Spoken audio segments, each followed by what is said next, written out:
بسم الله الرحمن الرحيم والصلاة والسلام على رسول الله صلى الله عليه وسلم. هيك التسيس وان سلامنا هيك التسيس وان في عنا كل وحنا رجينا إن في عنتين وحنا نكفر أحسننا هيك التسيس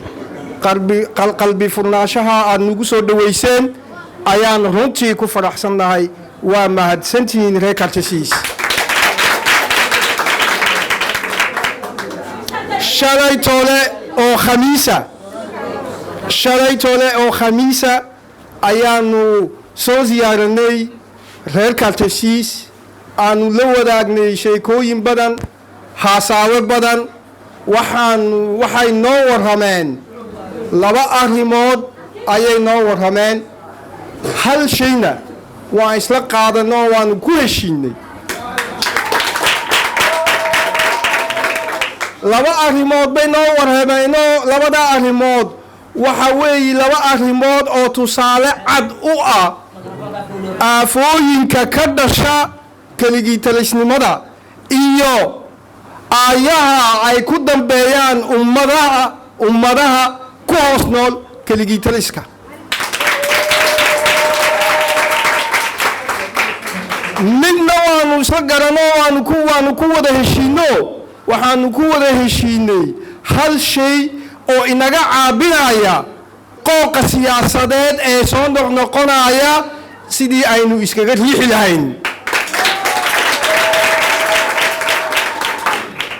labada arrimood ay noo warrameen arrinta ugu horeysa waxa weeye inay reer kaltasiis ka cabanayaan wadooyinkoogii oo burbursan oona haba yaraatee jirin bay ka cabanayaan. waxay nooga dhigeen markhaati oo meel walba wayna mariyeen oo wayna tuseen bulsho weynta reer jabuutina markhaati bay ka tahay. waxay noo warrameen dayactir la'aantaasi siday u saamaynayso nolol maalmeedkooga. tusaale ahaan marka laga hadlaayo ummadaha ku hoos noolaa keligii taliska waxaa la sheegaa Mobutu Sese Seko marka la soo qaato way la garanayo Zaire madaxweynihii Zaire ee afgambiga ku qabsaday Zaire 1965 ilaa ma uu ka tagaayay ee la iska eriyay 1997 waxaa la sheegaa markuu afgambiga uu ku qabsaday Zaire inay wadooyinkii dhisnaa ay haayeen 150 kilometer oo wadooyin oo dhisan ayuu markaa hantiyey. waxaa la sheegaa 1997 markii la iska eriyey wadooyinkii dhisnaa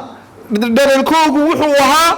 10,000 oo kilometer. maxaa meesha ka baxay 140 kilometer oo dherer ayaa ka baxay. taa maanta aynu ka sheekaynayno Sese Seko maanta wata inakayna haysata waxayna ka mid tahay aafooyinka ummadda uga tago keligii talisnimadu. yeeli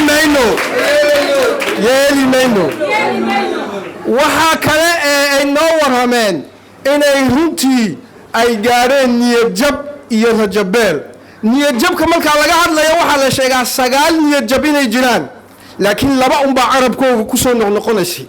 waxaa ku soo noqnoqonayay kow niyadjab siyaasadeed ay nidaamkaa ka niyadjameen aynu nidaamku waxba u soo wadin waayo waxay ka arkeen cadaalad daro iyo hoggaan xumo halkaa way iska laabeen. waxa kale ay noo warrameen niyadjab dhaqaale inuu yaka ku yimidoo niyadjabkaa dhaqaale wuxuu saaray ay noo warrameen culays dhaqaale ayuu saaray. waxaanu la sheekaysanay waxay ahaayeen dadku jiilkii labaad ee reer kaltasiis iyo jiilkii saddexaad. jiilkii koowaad intooda badan maanta way naga hooseeyaan inta yaree noolna waa bukaan jiif ee in jiilkii labaad iyaku waxay noo sheegeen inay la dhacayaan mishaar yar ay noloshooda ku kafaynin. inta jiilka saddexaadna waxay noo sheegeen shaqo la inay haysato waxaan la kulannay dhalinyar noo warramay inay liisooskoogii guryahooga ay la fadhiyaan ay fursad shaqo laayihiin 10 iyo 4 sannadood iyo 5 sannadoodba ay laayihiin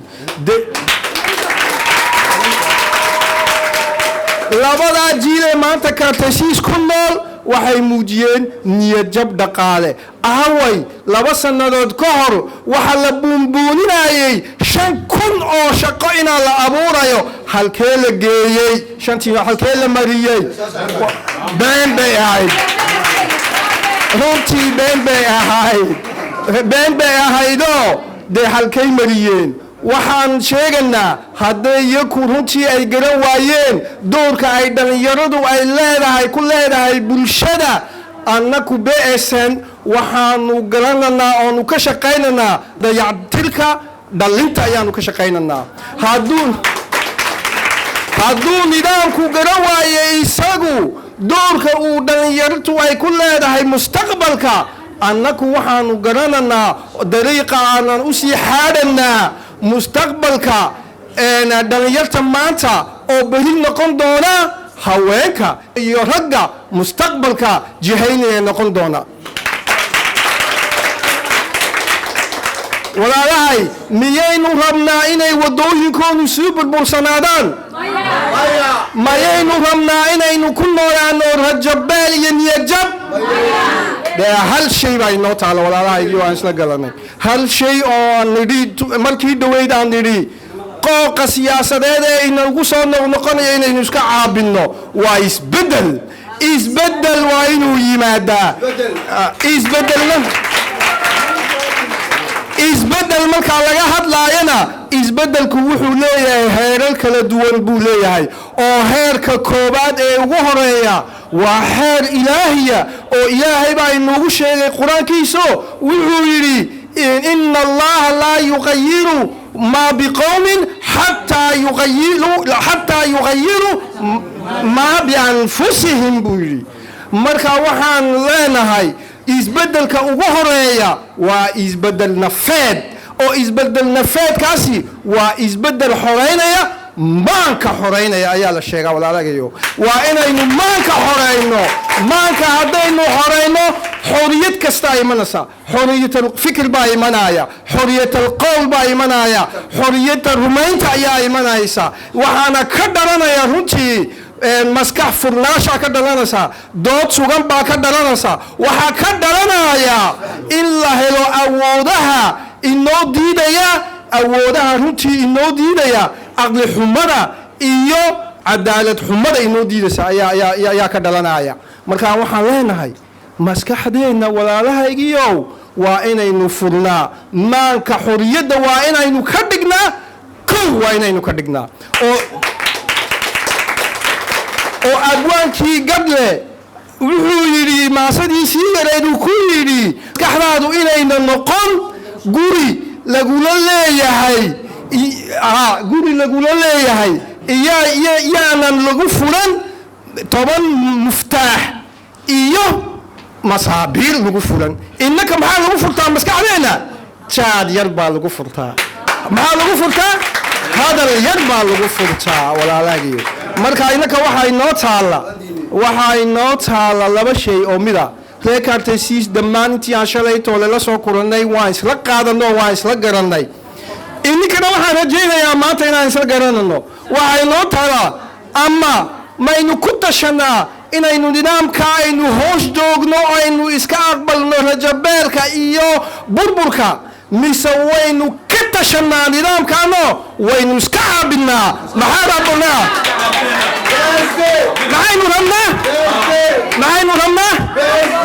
maxaynu rabnaa waa mahadsantihiin ilaahay aan barakeeyo waynu iska caabinanaa nidaamka assalaamu calaykum waraxmatullahi wabarakatuh